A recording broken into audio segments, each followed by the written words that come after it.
Voici la maison hantée la plus célèbre du monde. Elle se trouve dans la petite station balnéaire d'Amityville, à 1 heure à peine de l'agitation de New York. Il y a 30 ans, elle fut le théâtre d'un crime particulièrement horrible, quand 6 membres de la famille DeFeo y furent abattus en pleine nuit. Ce qui s'est réellement passé cette nuit-là reste encore aujourd'hui un mystère. 1 an après les meurtres, la famille Lutz a emménagé dans cette maison. Ils y passèrent seulement 28 jours et s'enfuirent terrifiés, expliquant que des forces surnaturelles les en avaient chassés. Les médias se jetèrent frénétiquement sur leur histoire, ils devinrent célèbres et furent l'objet d'un best-seller mondial, L'horreur d'Amityville. On en a tiré de nombreux films, dont le dernier en date est sorti en 2005. Des médiums et des enquêteurs ont prétendu qu'une malédiction avait été jetée sur la maison. D'autres pensent que la version des Lutz n'est rien d'autre qu'une astucieuse arnaque, très lucrative, basée sur la sanglante histoire de la maison. C'est probablement la maison la plus hantée du monde. C'est sans doute aussi la plus connue. Quel que soit le phénomène, ça a été une conjonction d'événements et de personnalités. Et ça s'est mélangé pour donner un orage psychique parfait. C'est juste un tissu de mensonges motivé par une raison plutôt simple. Commercialement, ils ont fabriqué une superbe arnaque. Leur version n'est pas une histoire vraie. Mais s'ils disaient que c'est vrai, comment pourriez-vous les traiter de menteurs? Trop de choses se sont passées pour tout nier et prétendre que tout était normal. Je crois que la véritable horreur d'Amityville, c'est moi. Parce que c'est moi qu'on a condamné pour les meurtres de ma famille. D'après eux, c'est moi qui ai fait le coup. C'est moi qui suis censé être possédé par le démon. Quelle est la vérité sur cette maison? Et est-il vrai qu'une malédiction s'acharne sur ceux qui y vivent?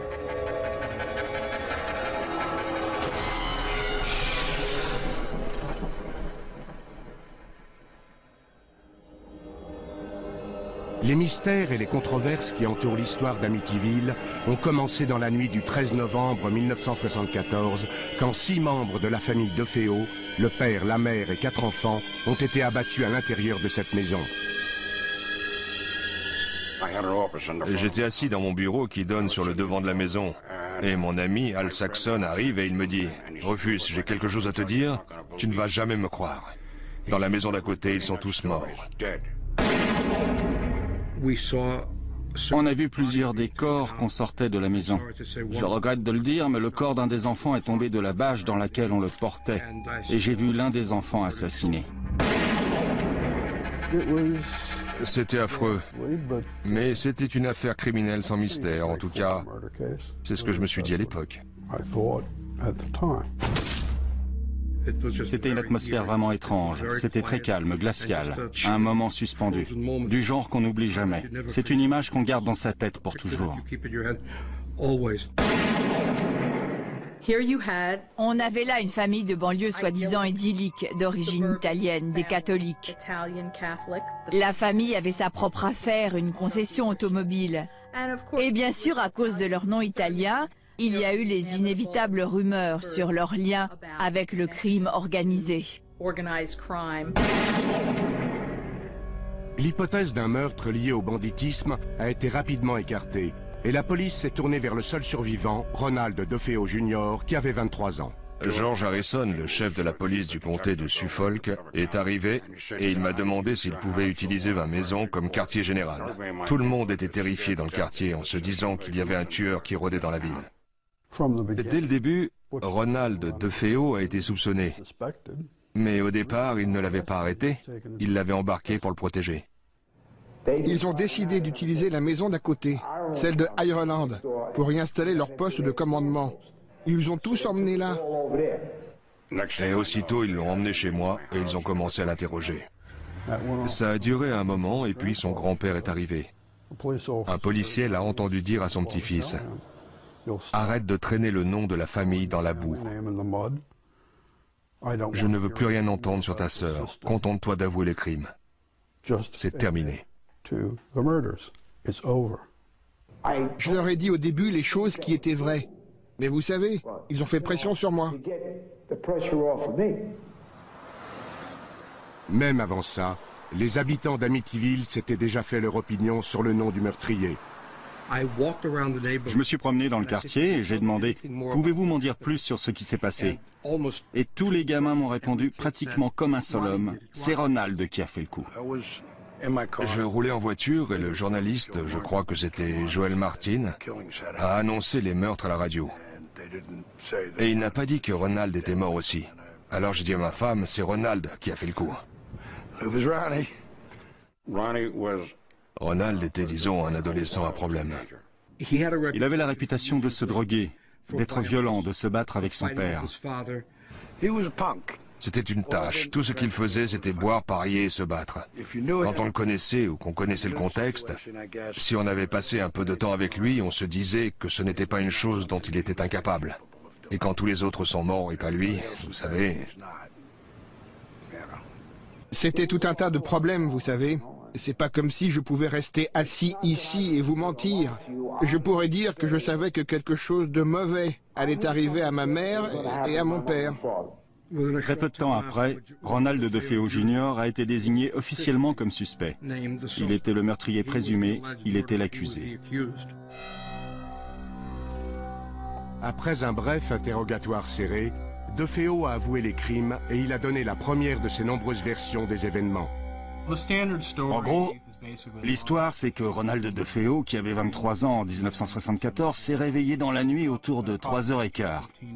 Et pour des raisons inconnues, il a tué tous les membres de sa famille pendant leur sommeil. Il a pris le fusil et il a tiré sur ses parents qui dormaient dans leur lit.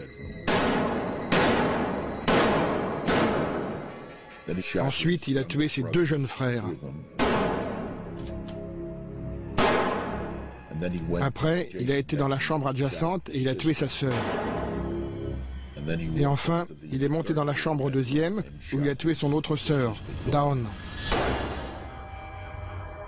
Après ce qui est arrivé, c'était comme un cauchemar. Je suis en train de regarder ma mère et mon père morts, mes sœurs, j'étais terrifié. J'ai couru hors de la maison, sauté dans ma voiture, foncé dans la rue, trouvé mes amis et je suis revenu à la maison. Les aveux de DeFeo n'expliquent pas les nombreux mystères qui entourent les meurtres. Des mystères qui ont nourri les rumeurs de complicité, de complot et même de forces surnaturelles. Ils ont tous été tués avec un Marlin calibre 35. On a fait une expérience pendant la préparation du procès. On a mesuré le niveau sonore du Marlin calibre 35. Ce fusil s'entend jusqu'à 5 pâtés de maison. Personne n'a rien entendu. J'ai retrouvé un voisin quand même qui a entendu entre 3h et 3h30 le chien de la famille qui aboyait ou gémissait. Il y a eu au moins 9 coups de feu, 9 coups tirés avec un Marlin. Et rien n'indique qu'aucune des 6 victimes ait fait la moindre tentative pour s'enfuir.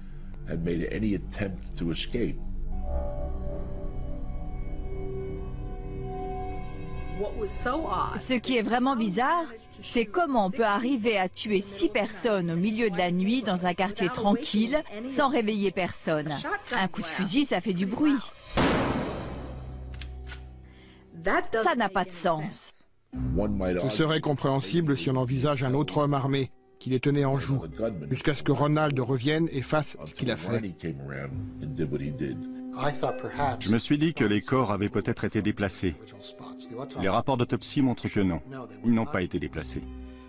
On les a bien trouvés là où ils avaient été tués. On n'a trouvé aucune trace de drogue dans leur sang. Et encore une fois, les victimes ont été retrouvées sur le ventre, les bras écartés, comme si on les avait disposés là. Il y a quelque chose de systématique, de très méthodique, qui semble indiquer la présence de plus d'une personne. Les curieuses anomalies de la scène du crime ont provoqué de nombreuses spéculations sur l'identité de la personne ou de la chose responsable de ce carnage. Après que Ronald DeFeo eut avoué avoir tué toute sa famille, l'avocat William Weber hérita de la lourde tâche de le défendre. Weber commença son enquête par la vie quotidienne de la famille avant les meurtres. La vie de famille dans la maison DeFeo était du genre bizarre, inhabituel. D'un côté, il semblait très religieux. Il y avait des objets du culte plein la maison, des statues dans le jardin, Mais quand M. DeFeo était à la maison, c'était des bagarres constantes, des disputes, des cris, des hurlements. Ça dépassait de loin les conflits habituels qu'on peut avoir en famille. Si j'ai bien compris, il y avait des bagarres qui se déclenchaient sans raison particulière. Le père piquait des crises de rage terribles. Et Ronald DeFeo en était souvent la victime. Les amis de Ronald avaient peur d'entrer dans la maison parce qu'ils avaient peur de son père. On a un témoignage selon lequel le père a battu sa femme en présence des amis de Ronald. Ce genre de violence conduit souvent à d'autres violences envers ceux qui sont plus faibles et plus soumis. Donc, au-delà de ces belles apparences tranquilles, il y avait des problèmes dans la famille. Beaucoup de gens m'ont parlé des mauvais traitements que son père lui avait infligés dans son enfance. Mais on a aussi des témoignages de l'amour que lui portait sa mère et des relations étroites qu'il avait avec ses frères et l'une de ses sœurs. En résumé, il avait une personnalité difficile, peu ordinaire. On était une famille très unie, vous savez. C'est dommage ce qui est arrivé. Mais c'est arrivé. Ronald DeFeo, dès son emprisonnement, a commencé à délirer, en racontant que c'était le diable qui lui avait fait faire ça. Un pasteur m'a observé dans la salle du tribunal pendant que je faisais ma déposition. Selon lui, pour parler comme ça, il fallait que je sois possédé par le démon. Je crois qu'il lui manquait une case. Il fallait qu'il soit cinglé pour tuer toute sa famille, ou au moins en train de le devenir. J'ai demandé à un ami et associé, le docteur Daniel Schwartz, de l'examiner. Son avis de professionnel, c'est que Donald a agi dans un état de conscience altéré. Il ne comprenait pas la nature de ses actes. Il ne savait pas que ce qu'il faisait, c'était mal. Je ne me contrôlais pas. Je n'étais pas en contact avec la réalité au moment où j'ai fait ce que j'ai fait. Je n'avais aucun contrôle. Weber décida de plaider la folie. Quand il procéda à l'interrogatoire de son client pour savoir ce qui s'était passé la nuit des meurtres, Ronald lui décrivit une suite d'événements étranges qui lancèrent les controverses sur la véritable identité du ou des coupables. Ronald avait pris je ne sais quelle drogue. Il regardait un film de guerre à la télévision. À la fin du film, Ronald était seul dans la pièce. Il a dit au départ qu'il pensait avoir entendu des membres de sa famille dans une autre pièce qui complotaient de l'assassiner. Une chose qu'il a dite, et parfois il la disait en ricanant, donc je ne suis pas sûr que ce soit vrai. Mais il a dit, une femme au manoir m'a donné le fusil, et j'y ai été, et j'ai tué tout le monde. Selon son témoignage original, à un moment donné, un démon aux mains noires couvert d'une capuche lui a donné l'arme. Et il est monté à l'étage et il a commis le meurtre. Il a dit le meurtre, pas les meurtres. Pendant le procès, un expert a soutenu que DeFeo n'avait peut-être pas agi seul. Herman Reyes était criminologue, cité par la défense. Pendant un huis clos, on avait fait sortir le public. Herman Reyes a déclaré au juge et au procureur que certains corps avaient été déplacés, qu'ils n'avaient pas tous été tués là où on les avait trouvés. Il a aussi déclaré qu'il croyait que plusieurs armes avaient servi, et pas juste un fusil de chasse. Bizarrement, bien des années plus tard, le journaliste Rick Moran fut contacté par un agent de la brigade des stupéfiants qui lui apprit que la maison des DeFeo était sous surveillance à l'époque des meurtres et qu'il avait vu la sœur de Ronald, Dawn, sortir de la maison. La nuit du meurtre, ce policier a vu Dawn DeFeo sortir de la maison avec un fusil. Elle était vêtue d'un sweat à capuche et portait des gants. Il l'a vu jeter le fusil sur le siège arrière de sa voiture et filer en direction de la pointe où se trouve un quai d'embarquement. C'est exactement là qu'on a retrouvé le fusil, mais la police pense que c'était plus tard. Quand Ronald raconte qu'un démon aux mains noires avec une capuche s'est approché de lui et lui a donné l'arme, et qu'il n'a pas bougé, je crois que c'est vrai.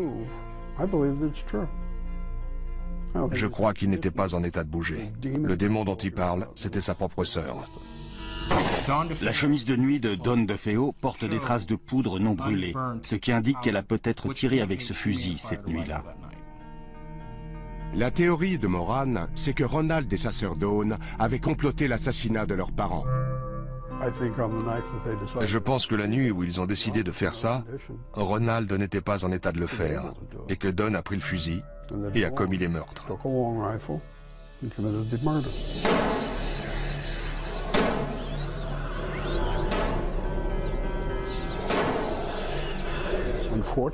Malheureusement, dans la frénésie de l'action, elle a apparemment décidé qu'elle allait tuer tout le monde.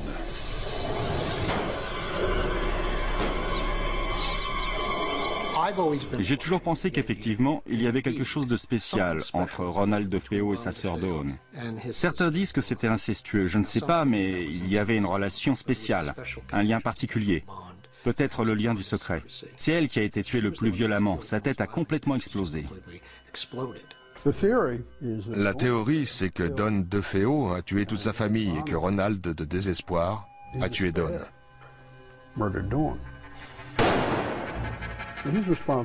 Il est responsable d'un meurtre, ce qui expliquerait la réaction du grand-père. Prends tout sur ton dos. Parce que c'était le seul survivant et qu'il ne voulait pas que les relations entre les membres de la famille soient exposées davantage ou le nom de la famille sali. Mais en février 1975, Ronald DeFeo fut jugé responsable de ses actes, déclaré coupable de tous les meurtres et condamné à 6 peines de prison à perpétuité. La maison DeFeo, au 112 Ocean Avenue, fut mise en vente à un prix très bas, à cause de son histoire sinistre. C'est alors que George et Kathy Lutz, un jeune couple avec 3 enfants, visita les lieux et que débuta un nouveau chapitre dans l'histoire extraordinaire de cette maison. Quand on a déjà visité un certain nombre de maisons, on finit par sentir ce qui vous convient ou pas. On n'avait aucune réticence envers cette maison. Elle répondait si bien à nos besoins qu'on a pensé que c'était pratiquement l'idéal pour nous.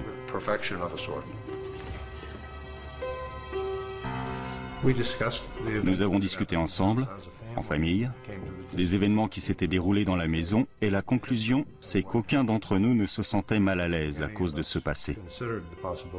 Mais nous n'avions pas envisagé la possibilité que quelque chose de résiduel soit encore là.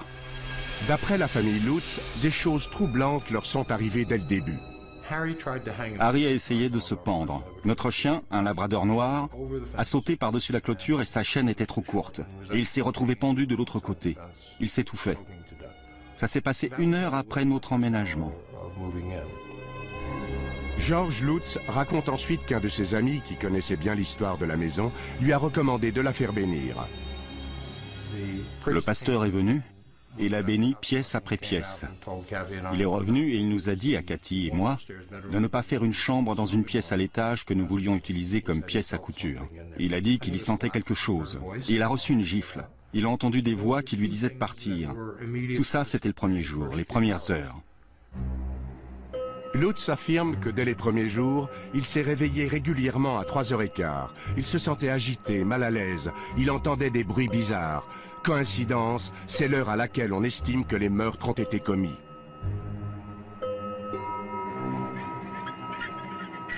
J'ai été très malade dans la maison et j'ai perdu beaucoup de poids. J'ai manqué des jours de travail. Mon hygiène personnelle a changé là-bas. Il subissait des changements de caractère. Il se mettait en colère contre ses enfants.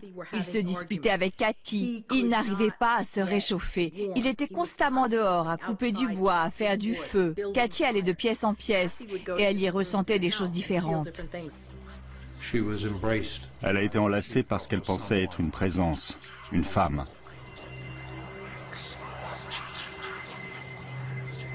Quand elle me l'a dit, elle avait très peur. Ça la perturbait beaucoup.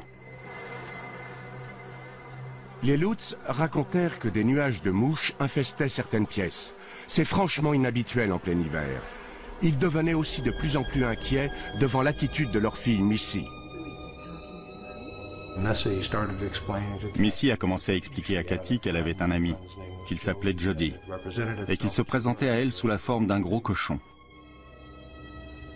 Quand Jody lui a dit qu'il était content qu'elle habite ici et qu'elle y resterait pour toujours, ça a été très perturbant. Les Lutz racontent que de plus en plus de choses étranges se passaient autour d'eux. On entendait des cris la nuit, et des gens qui marchaient la nuit, et les enfants disaient des choses bizarres, et la température variait dans la maison, et on découvrait des taches sur la moquette le matin, et la porcelaine des toilettes qui devenait progressivement noire.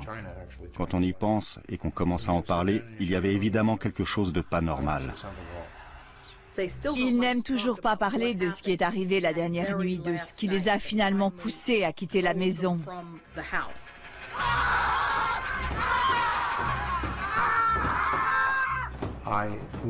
Je ne serai jamais capable d'oublier ce qui s'est passé cette nuit-là. Et les garçons, l'air qu'ils avaient, et ce qu'ils ont dit quand ils sont descendus ce matin-là.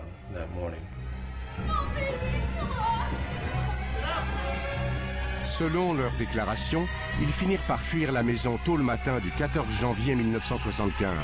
Jamais ils n'y revinrent. Nous n'étions pas la même famille en arrivant et en repartant de là. Nous étions tous terrifiés au moment du départ.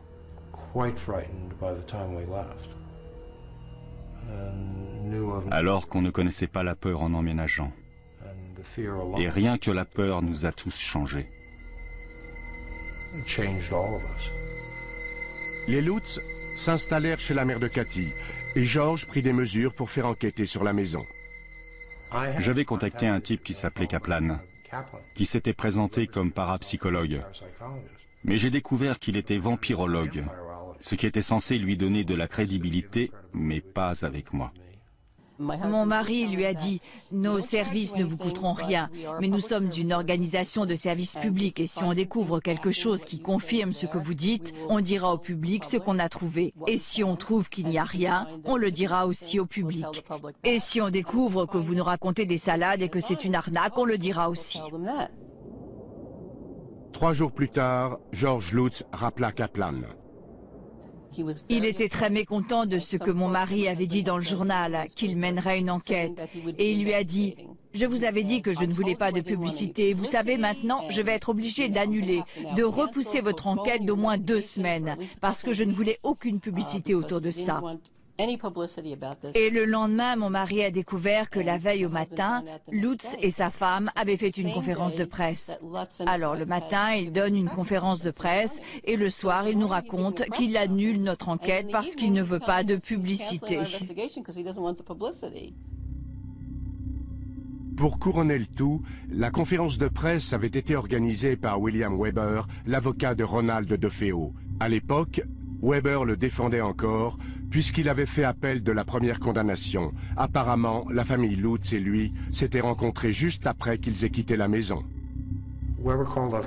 William Weber avait organisé cette conférence de presse pour Newsday.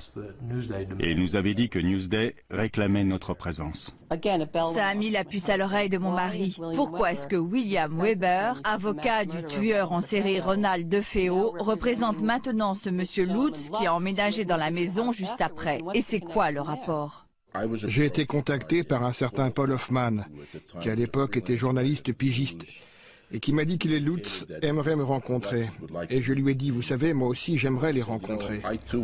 Parce que par ailleurs, on m'avait fait la promesse verbale que nous toucherions une avance importante pour un livre et pour un film. Pendant nos premières rencontres, jamais Weber n'a abordé ce sujet. Il voulait surtout aider son client à obtenir une aide psychologique. En tout cas, c'est ce qu'on nous a amené à croire. Il pensait que ce qui nous était arrivé était un indice de ce qui pouvait très bien l'avoir affecté lui aussi.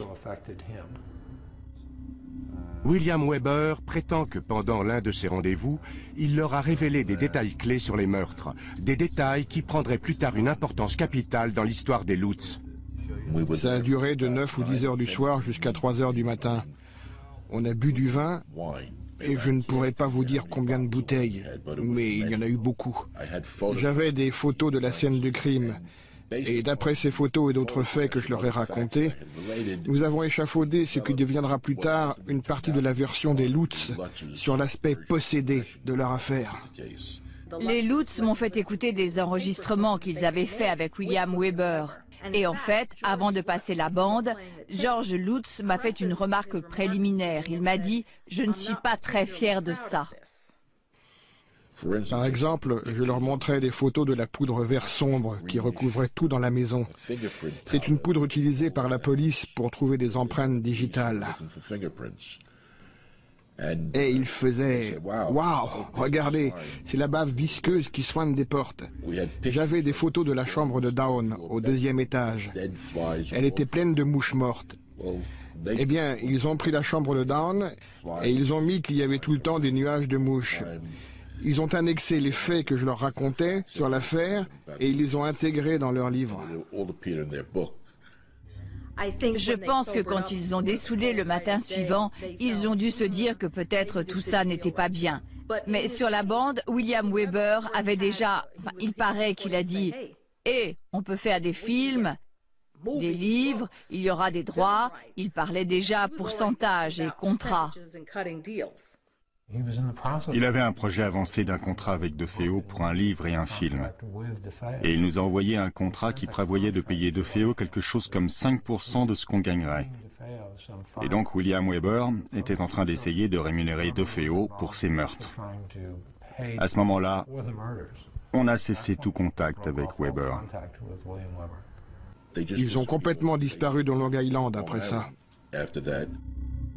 L'intérêt pour Amityville a grandi avec l'implication des Lutz. Channel 5, la chaîne de télé de New York, voulait absolument le scoop. J'ai contacté George Lutz et je lui ai dit « Votre famille a besoin d'aide ». On voyait bien qu'ils étaient terrifiés. Laura Didio a appelé un couple de parapsychologues célèbres dans le Connecticut, Ed et Lorraine Warren. Le genre de travail que nous faisons, c'est d'enquêter sur le paranormal, le supernaturel et le préternaturel, les phénomènes hantés causés par les esprits humains ou par les activités des esprits frappeurs ou par les fantômes démoniaques non humains. Nous avons travaillé sur de nombreux cas de possession et d'exorcisme et la Warner Brothers a les droits sur notre vie. George Lutz nous a accueillis à la limite de la propriété. Il ne voulait même pas mettre le pied sur le terrain. Il y avait un sentiment horrible de mauvais présage à travers toute la maison. On sentait que la maison était infestée par quelque chose d'autre que par des esprits humains. C'était certain. C'était plus qu'évident. Une chaîne de télé locale rassembla une équipe de médiums et s'apprêta à filmer leur enquête.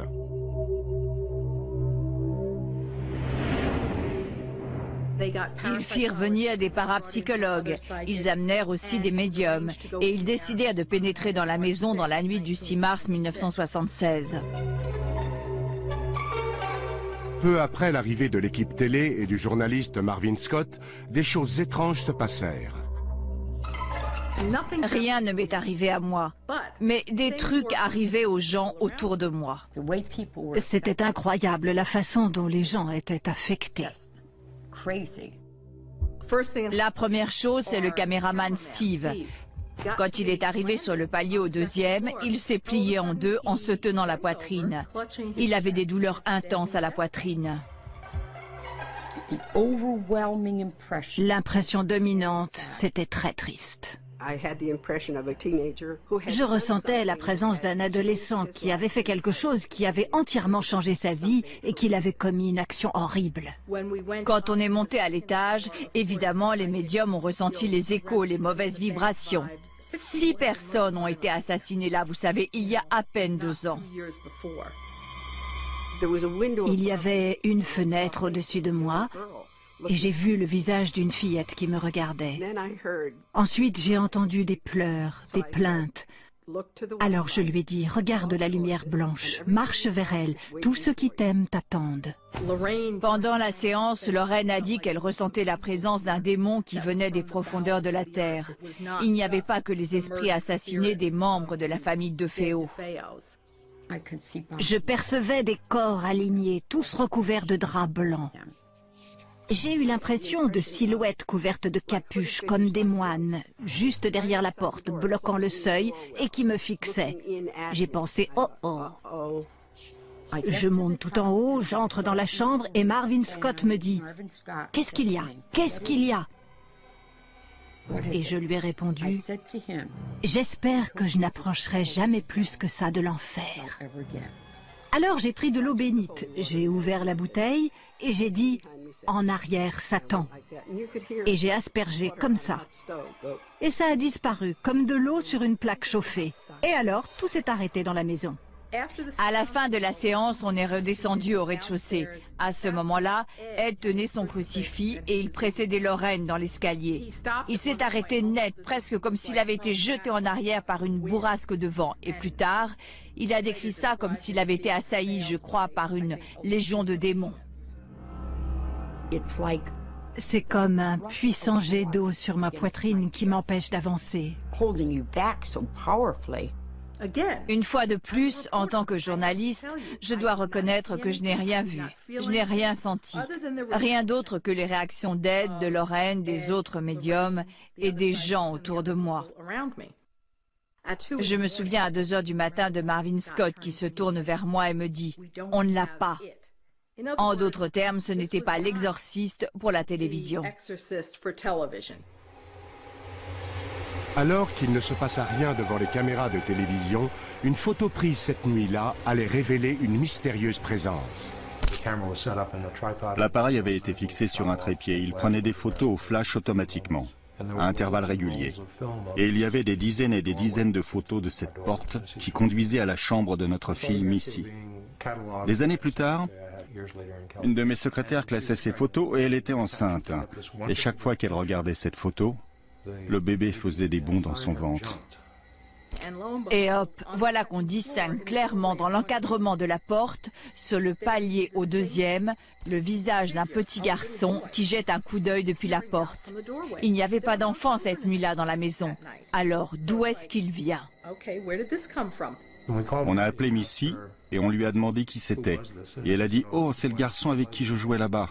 C'était la première fois qu'on en entendait parler. Les Lutz ne revinrent jamais au 112 Ocean Avenue. La banque récupéra la propriété et leurs meubles furent vendus aux enchères. George et Cathy partirent s'installer en Californie en affirmant qu'ils devaient échapper à l'influence de la maison et au déluge de publicité qui suivit la médiatisation de leur histoire. Amityville devient un phénomène. Et il est partout. On en parle à la télé, on en parle à Long Island. C'est sur les lèvres de tout le monde. Avez-vous entendu parler de cette affaire ? C'est la somme de toutes les horreurs qui se passent dans le paranormal. Tout est regroupé en une seule affaire. Les médiums sont sortis du bois, les exorcistes, les parapsychologues, les vampirologues. Ils ont tous débarqué avec chacun sa théorie. Ils prétendaient tous savoir exactement ce qui s'était passé. Parmi ceux qui se joignirent à la fête, il y avait le professeur Hans Holzer, le plus célèbre chasseur de fantômes des États-Unis. J'aime particulièrement cette image qui montre clairement la silhouette blanche d'un cheval en surimpression sur moi. Il se trouve que l'entité qui était perturbée dans la maison était un chef indien à cheval. Hans Holzer m'a été présenté comme un homme qui avait écrit 50 livres dans le domaine des médiums.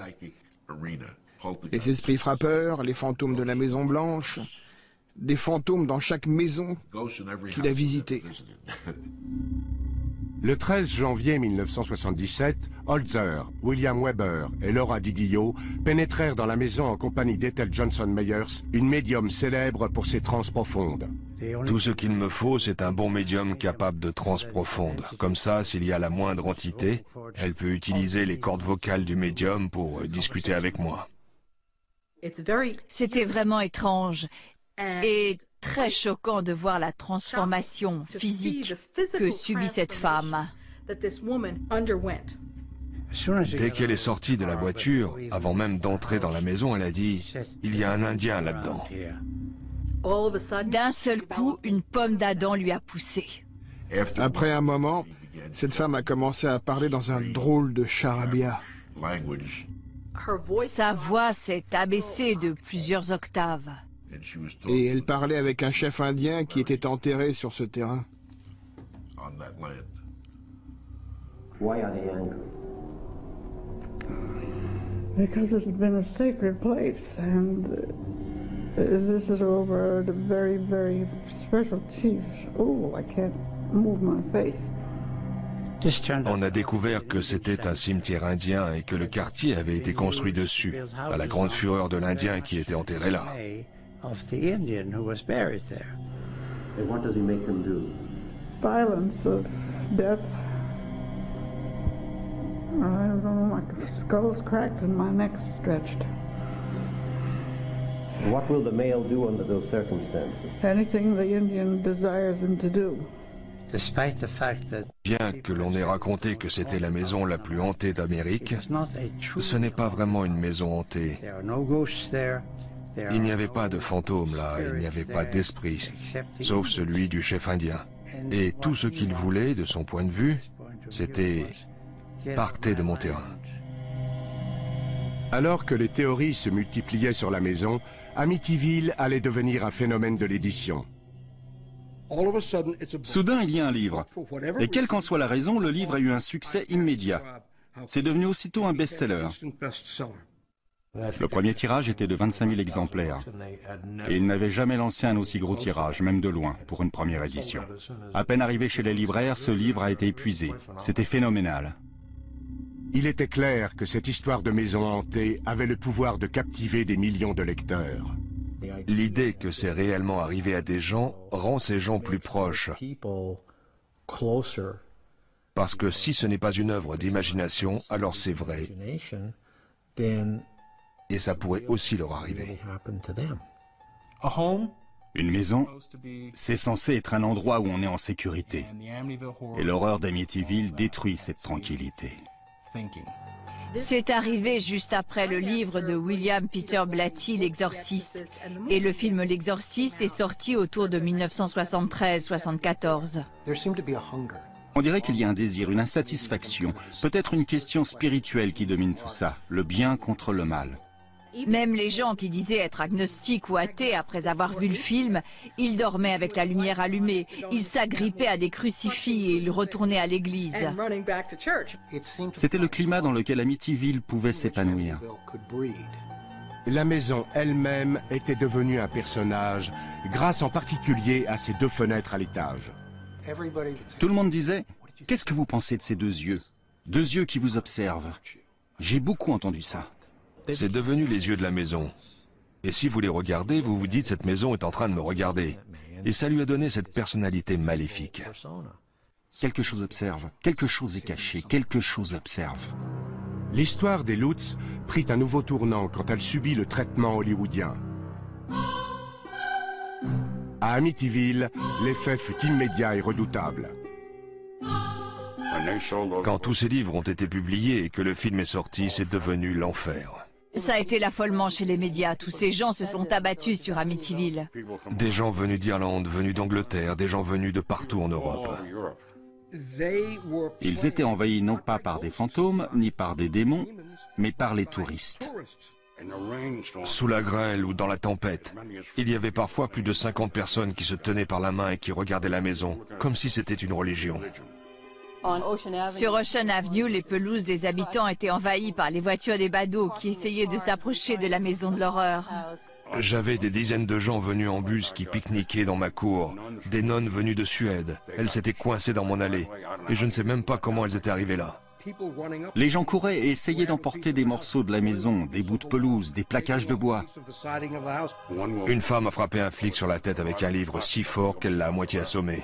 N'importe quoi pour jeter un coup d'œil par les fenêtres. C'était très ennuyeux. Ça a duré et duré et duré. Mais si les milliers de visiteurs semblaient convaincus par l'histoire d'Amityville, un nombre croissant de lecteurs soupçonnait une arnaque. Johansson écrit ce gros bouquin.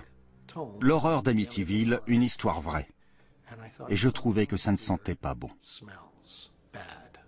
Dans les articles publiés au départ, ils ont dit qu'ils n'avaient vu aucune forme humaine et seulement qu'ils avaient entendu des bruits bizarres, des chocs, des coups sur les tuyaux, des trucs comme ça. Ils ont fait l'expérience de ce qui apparaît comme des phénomènes paranormaux assez banals. Pas de lévitation, pas de fenêtres brisées, pas de portes sorties de leur gonds par des forces invisibles. Et à la sortie du livre, ils en étaient arrivés à la bave visqueuse verte, aux fanfares et à Jody le cochon démoniaque. On a dénombré 106 erreurs évidentes, des erreurs matérielles dans le livre. Et ça, c'est avant même d'arriver au cochon volant. Missy, l'un des enfants Lutz, avait fait un dessin de Jody le cochon démoniaque, dont elle disait qu'il lui apparaissait à la fenêtre du 2e étage avec ses yeux rouges qui la fixaient. Alors j'ai été questionner les voisins et l'un d'eux a dit « Oh, à quoi il ressemble ?» Et on lui a montré le dessin dans le livre et ils ont dit « Oh, ça, c'est le chat que Ronald DeFeo appelait le cochon tellement il était gros. » En fait, le cochon, c'était le chat de ma femme. C'était un persan, j'en suis sûr. Ce chat sautait sur l'appui de la fenêtre et s'installait là et regardait avec ses yeux rouges phosphorescents. Mais alors, les fameuses mouches? Mais enfin, il y a eu les meurtres, les victimes sont restées là 48 heures, la maison a été mise sous scellé et le chauffage marchait. Pas besoin d'être un génie pour comprendre comment il finit par y avoir des mouches. Pour les besoins de leur enquête, Jordan et Moran ont interviewé Jim et Barbara Cromarty qui ont acheté la maison après le départ des Lutz. On leur a demandé s'ils avaient fait des grosses réparations en arrivant dans la maison. Parce que quand on lit le livre, on a l'impression que cette tornade paranormale qui se déchaîne dans la maison la laisse en ruine. Ils nous ont répondu que non. Tout était parfaitement en état quand ils l'ont visité avant de l'acheter.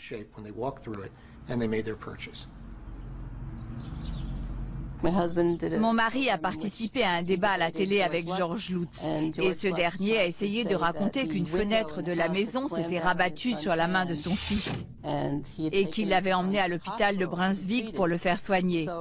Alors mon mari a dit parfait, on va faire citer les rapports de l'hôpital de Brunswick et là vous pourrez le prouver. Et là il a dit, je ne l'ai pas vraiment emmené à l'hôpital, on lui a fait un pansement à la maison. Son histoire changeait quand on essayait de le coincer. Je me souviens qu'il y avait une fenêtre dans une pièce au 2e étage. Et il prétendait que si on était au milieu de la pièce, la fenêtre s'ouvrait et se refermait brutalement toute seule. Donc on a été dans cette pièce, Rick et moi. Et Rick a remarqué que le plancher avait l'air inégal. Et il a commencé à appuyer du pied sur le plancher. Et soudain, la fenêtre s'est ouverte. J'ai cru que j'allais bondir hors de mes chaussures. J'ai hurlé. Les contrepoids étaient mal installés et la fenêtre était déréglée, de telle manière qu'on pouvait parfaitement l'ouvrir et ensuite la refermer du milieu de la pièce. Il y a beaucoup de confusion autour de ça. Je ne sais pas si ça sera jamais éclairci. Parlant du mal, le mal c'est l'absence de Dieu, et donc la confusion en fait partie. Les sceptiques ont rassemblé leurs preuves et les croyants se sont préparés à la bataille. Mais où est la vérité dans l'horreur d'Amityville? 2 ans après avoir quitté leur maison en prétendant qu'ils en avaient été chassés par des forces surnaturelles, les Lutz virent leur histoire publiée sous le titre « L'horreur d'Amityville, une histoire vraie ». Ce fut un best-seller instantané et l'auteur Jay Hanson se retrouva au cœur d'une furieuse controverse. Moi, ça m'a ouvert les yeux sur le fait qu'on pouvait écrire un livre, écrire sur la jaquette une histoire vraie, et ensuite inventer 90% de son contenu. J'en ai parlé à Jay et je lui ai dit, Jay, tu crois à cette histoire? Et il m'a dit, je suis un écrivain, c'est ce que je fais, j'écris, c'est tout. Tu sais, que ce soit vrai ou pas, ce n'est pas à moi d'en décider. Évidemment qu'il a pris des libertés. Nous ne soutenons pas cet aspect de l'horreur d'Amityville. Peter Jordan et Rick Morgan mirent Jay Hanson devant les preuves que son livre n'était pas une histoire vraie, mais une œuvre de fiction. Il m'a dit, vous niez tout. Vous êtes un sceptique qui aime écrire des histoires de non-fantômes. Moi, j'aime gagner de l'argent. Jay m'a dit, je suis un écrivain. Et tout ce qui m'intéresse, c'est d'écrire un best-seller pour me construire une villa à Majorque et ne plus jamais avoir besoin d'écrire. Et il m'a dit, je vous prédis qu'un jour vous serez assis ici, fauché, en train d'écrire vos petites histoires de non-fantômes.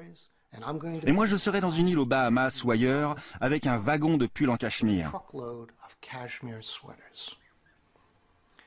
Et je me souviens avoir pensé que c'était tellement cocasse, et j'ai gloussé. Et il a dit, qu'est-ce qu'il y a de si drôle? Et j'ai dit que c'était le fantasme le plus ridicule qu'un millionnaire puisse avoir.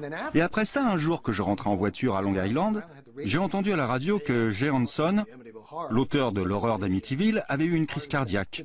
Et je me suis dit, oh non, il ne pourra jamais profiter de son wagon de pull en cachemire. Hanson a gagné des millions avec Amityville. En comparaison, on dit que les Lutz n'ont touché que 250 000 $. Malgré tout, George soutient l'auteur et son livre, mais il est plus réservé à propos des films. C'était un travail très difficile pour lui d'expliquer une chose à laquelle il ne croyait pas ou qu'il ne comprenait pas. Et il est parvenu à faire un livre très exact, très précis comparé à tout ce qui a été fait depuis. Le film original a pris beaucoup de liberté, avec le sang qui coulait des murs et les mouches qui attaquent le pasteur.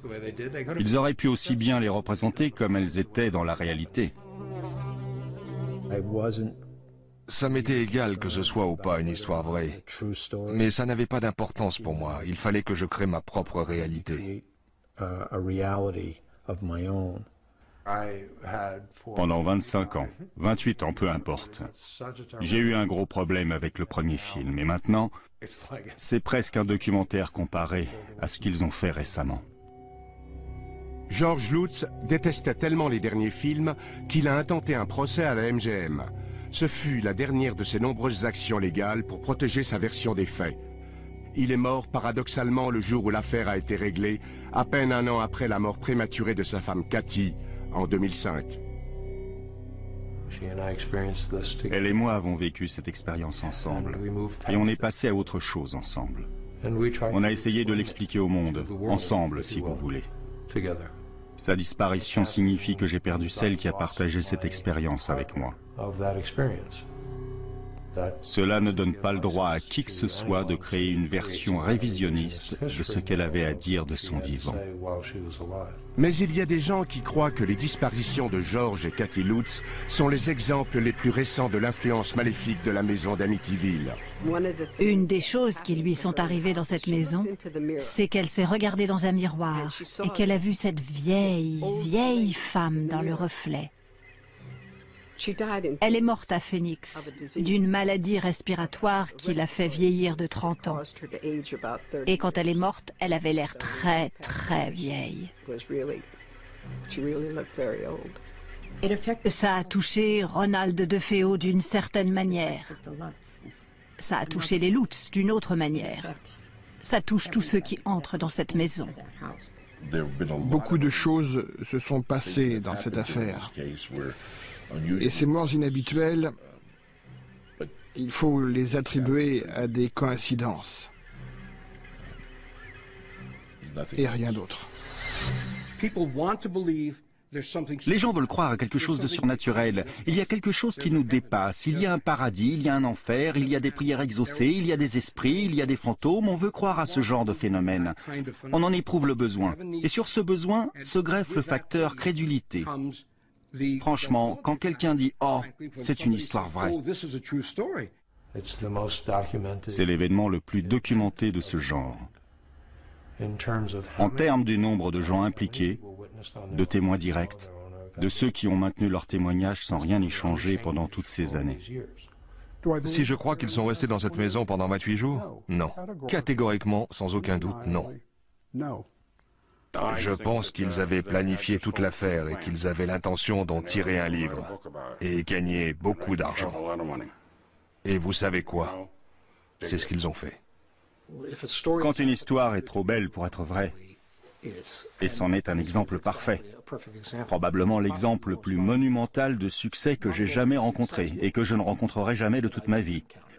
Je ne crois pas que je verrai un autre Amityville. En tout cas, je ne l'espère pas. Ils n'étaient pas là. Ils n'ont pas vécu cette expérience. Et pourtant, ils voudraient vous l'expliquer à vous. Et ça ne rend service à personne. À moins qu'on attrape l'esprit, qu'il se montre et qu'il nous explique pour la caméra, et je doute que ça arrivera, on ne saura jamais. Et on continuera à poursuivre cette chose qui nous échappe, quelle qu'elle soit. L'occupant actuel de la maison ne croit à rien de tout ça. Croire ou ne pas croire, ça n'a rien à voir avec les événements. Je ne lui souhaite que du bonheur. J'espère que des incendies spontanés ne perturberont pas son sommeil ou une autre de ses activités. Et j'attends les gros titres, si ou plutôt quand ça arrivera.